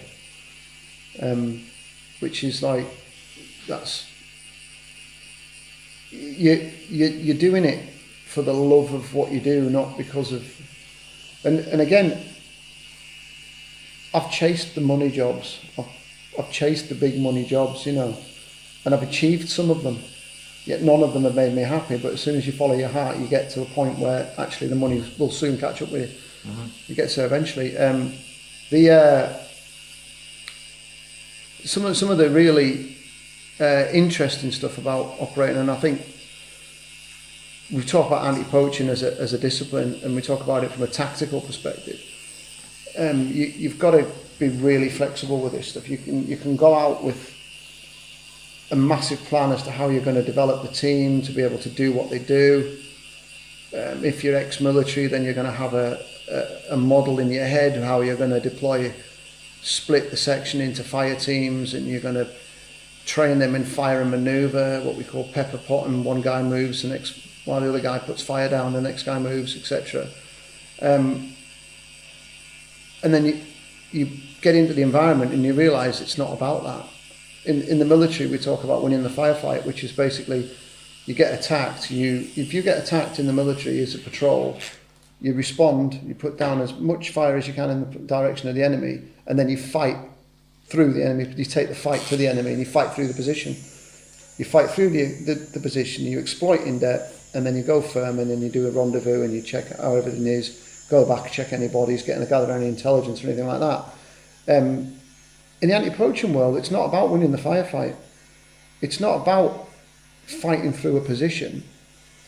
It's predominantly about making sure that those rangers are safe. So if they're getting shot at, the best thing for them to do is to get to a place where they can't be shot at anymore. Mm-hmm. And that changed my mindset quite a lot when I first went over. I mean, I went over there with the view that my first time I was over there, I had a view that I was going to be working with a section of 12 people who were all going to have some basic military training, and we'd be able to hone their skills based on what I learnt in the military. Mm-hmm. And passed on to them. Yeah, pass it on. Well, I got there and there was 12 people in the section and they only had 2 rifles. Right. So that's a bit different. And not only did they just have 2 rifles, they had 2 rifles and they only had 1 magazine of bullets each for their rifles. So I'm thinking, right, okay, so we're not going to really have a great effect here, are we? So I had to completely rethink my training plan on the hoof, because I had sessions planned for 14 days that was going to get them to a certain standard. And when I start talking to the guys and you start understanding their experiences of being out in the bush doing the job that they do, I asked what I thought was a good question. I said, so how many of you here have been shot at while you've been out on the ground? And they all looked at each other as if I was stupid, and they all just put their hand up and went, yeah, of course we've been shot at. So I was like, right, okay, so I'm not dealing with some potential risk that might happen. This actually happens. And then they all wanted to start showing me their bullet wounds, because most of them had actually been shot. So they're all showing me their scars from predominantly shotguns, Shotguns are used quite a lot in the poaching world, particularly in Cameroon, because it's not big animals, it's small animals, it's what's easy to get hold of. Some of them are homemade weapons. There's even old flintlock muzzle loaders being used still out there for poaching, using melted down pot legs and things like that as projectiles. But these guys were showing me these, and this guy lifted his top up to show me a bullet wound, and it was like a really, really small scar in the middle of his stomach, just to the right hand side.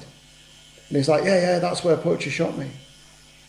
But I was distracted by this massive scar on his left hand side, really gnarly, sort of looked like a bit of a tree kind of scar, and I said, that's really interesting, but what the hell is that?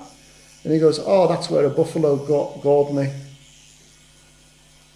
So I started thinking, well, actually, the animals are actually out to get you as well. So we had to change the whole way of training these guys. I had to come up with a tactic whereby I could put a gun to the front and a gun to the rear of the patrol. Because you only had two. You only had two, and then if they were engaged from the front by a shotgun, so the first thing I did is I put them in a patrol and I just snuck up on them in the bush and shouted bang and see what they did to respond to it, and they just bomb burst everywhere. They were like bloody all over the place, like headless chicken everywhere, and nobody returned fire. I was like, right, okay, so that's not great.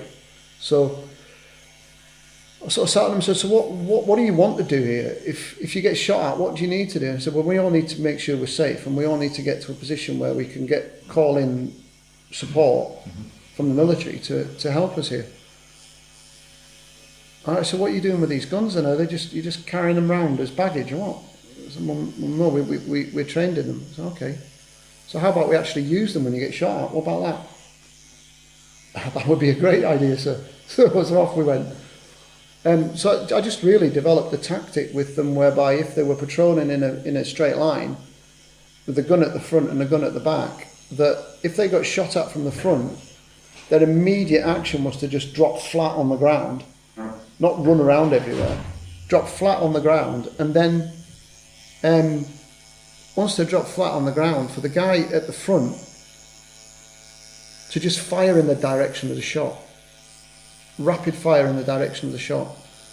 And while that was happening, the guy at the rear was to move either to the left or to the right, depending on the ground, so that he didn't have any of the rest of the section in his arcs of fire, and to shoot in the direction of where the shot came from. And then the second person in the patrol, that was the patrol leader, would then get up and then run back, tap each of the people in turn as they went, and they would peel away from where the gun was. So they had two guns firing, and then once the last person had passed the rear gun, he would shout that he'd passed him, and then the other guy would shout, move, and the guy at the front would stop firing the first gun. He would then run back until he'd passed the guy who was firing, who was the last guy in the section, and shout, move, and then they would up, and then they would be able to withdraw from the situation. Yeah. But still put some rounds down. Yeah, and put the fear of God into them, you know. Fighting forwards, yeah.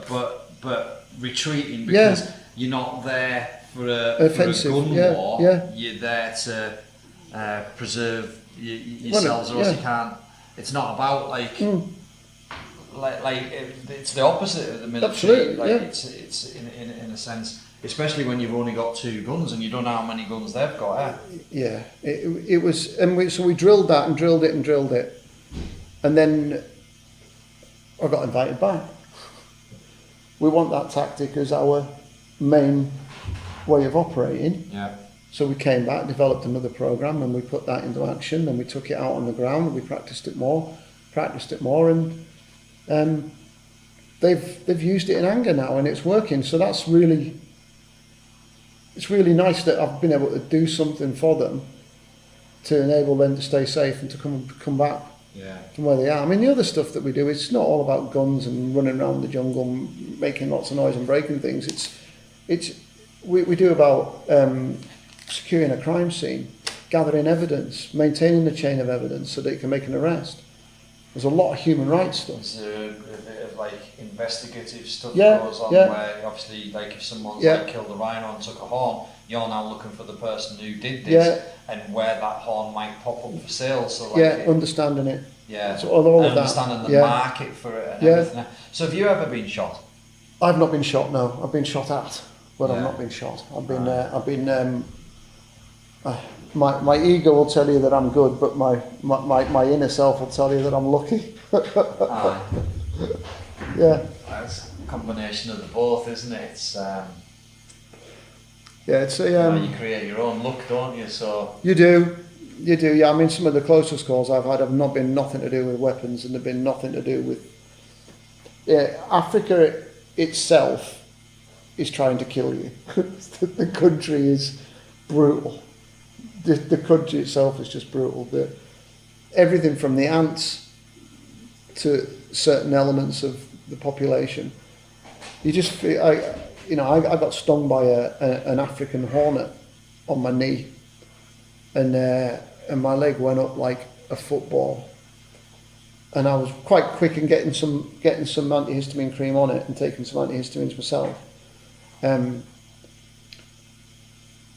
However, I sort of went into a state which could only be described as almost a stroke. So it was for a moment, very, very short moment of time it happened, because everything started to kick in to help me.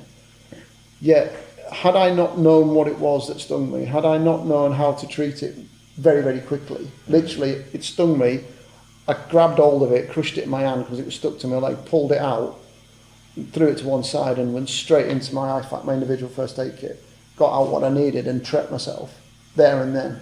Had I not done that, I have no idea what would have happened. And that was a little hornet. So it's the shit that's... there's so many the scary opportunities shit. to die in Africa. Yeah.